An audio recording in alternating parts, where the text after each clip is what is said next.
Direttamente nei nostri studi, siamo qui per delle novità molto importanti, perché in un periodo storico dove le enduro medie, sia nel look sia nella tecnica, poi dipende dal modello, sono sempre più votate al fuoristrada, a Monaco di Baviera sembrava avessero deciso di continuare a proporre un'adventure da viaggio fatta e finita.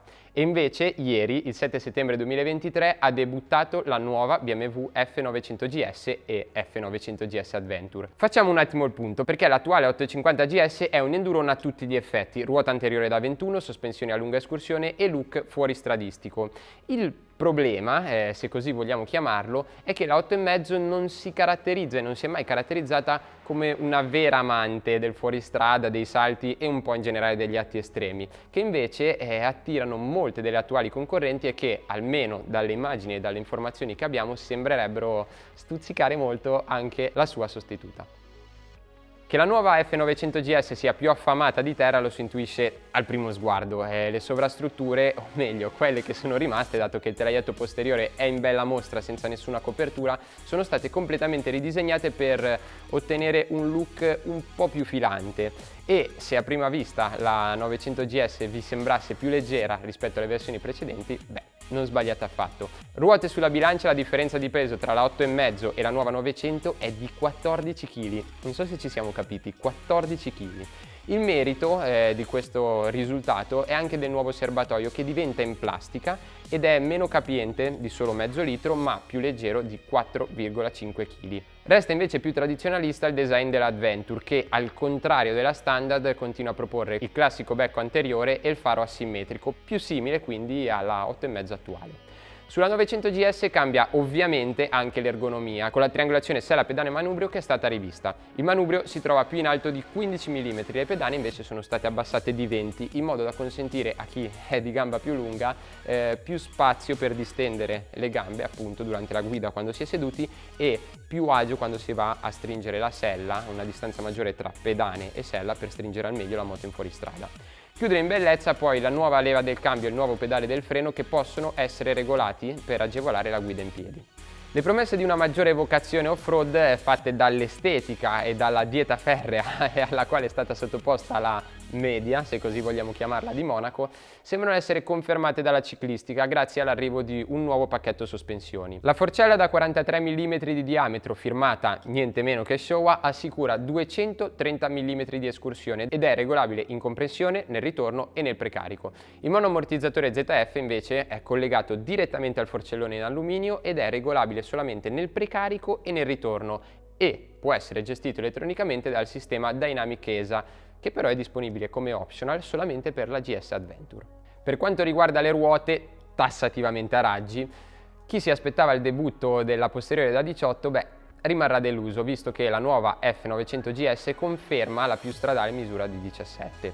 Davanti, chiaramente, la ruota resta da 21. Chiudono poi il paragrafo della ciclistica il telaio in acciaio e l'impianto frenante, con pinze Brembo da 2 pistoncini e dischi da 305 mm davanti e disco singolo da 265 mm con pinza a singolo pistoncino dietro. Il cuore della nuova F900 GS è l'ormai noto 2 in linea con fasatura 270 gradi, introdotto proprio nel 2018 con la F850 GS. Le differenze rispetto alla versione precedente stanno nella cilindrata e nei valori di potenza e coppia, che crescono fino ad arrivare rispettivamente a 895 cm3, 105 cavalli e 93 Nm.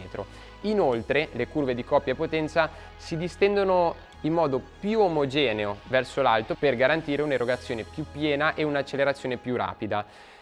Vi metto qua in sovrappressione i grafici e si vede bene come sulla nuova unità le curve siano appunto più omogenee nel salire, che salgono più in alto e anche molto più vicine alla soglia, alla zona rossa, al limite del contagiri.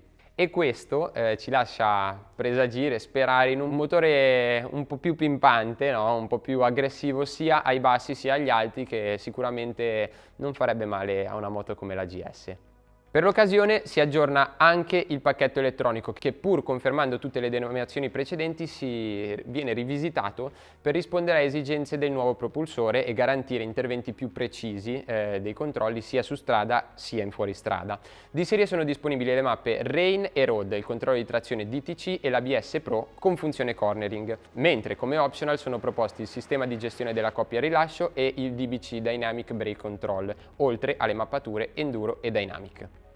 Parliamo di colori. Le nuove GS Standard e Adventure sono proposte nelle colorazioni Black Storm metallizzato, Yellow San Paolo e nella variante cromatica Trophy, quella classica che, diciamocelo, va anche per la maggiore e fa la sua porca figura. I pacchetti disponibili invece sono due, Enduro Pro e Dynamic. Il primo, come dice anche il nome, è dedicato al fuoristrada e include manubrio nero con riser forgiati più alti di 24 mm, forcella Showa da 45 mm di diametro completamente regolabile e monoammortizzatore Sachs, sempre completamente regolabile, con serbatoio di compensazione separato e infine completa il tutto la catena M Endurance che promette di essere più resistente a fronte di una minore manutenzione. Il pacchetto Dynamic invece offre le mappature Dynamic e Enduro insieme al Quick Shifter. Quando arrivano sul mercato? Al momento purtroppo non abbiamo informazioni relative alla data di rilascio, ma molto probabilmente le nuove arrivate non faranno il proprio ingresso nelle concessionarie prima della fine del 2023 e anzi azzarderemo anche fino alla fine dei primi mesi del 2024. Discorso analogo per i prezzi, sul quali non possiamo ipotizzare nulla, anche se, data l'attuale tendenza al rialzo della maggior parte dei costruttori e l'arrivo di un pacchetto ciclistico, anche motoristico ed elettronico più evoluto, ci aspettiamo che saranno superiori a quelli delle attuali 850 GS e 850 GS Adventure. Questo è tutto quello che sappiamo al momento, devo essere sincero.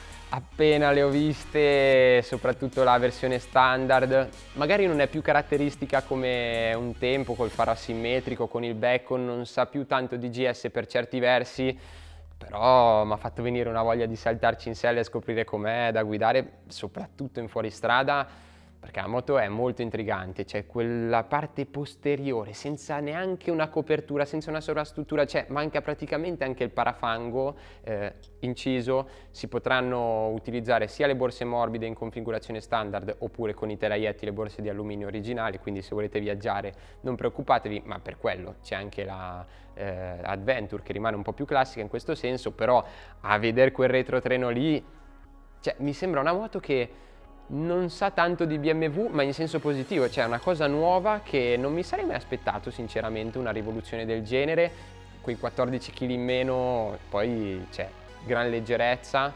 avete visto anche la scheda tecnica, comunque si parla di 215 kg circa in ordine di marcia per la standard, tanta roba. Quindi noi non vediamo l'ora di provarla, io non vedo l'ora di saltarci in sella per sporcarla un po' e vedere come si comporta e veramente se finalmente la media, sempre che una 900 si possa chiamare media, di BMW se la possa giocare con le avversarie più accreditate, sono molto curioso. Comunque fateci sapere qui sotto nei commenti cosa ne pensate e anche se avete qualche domanda in particolare, se volete approfondire qualche tema sono come al solito a vostra completa disposizione.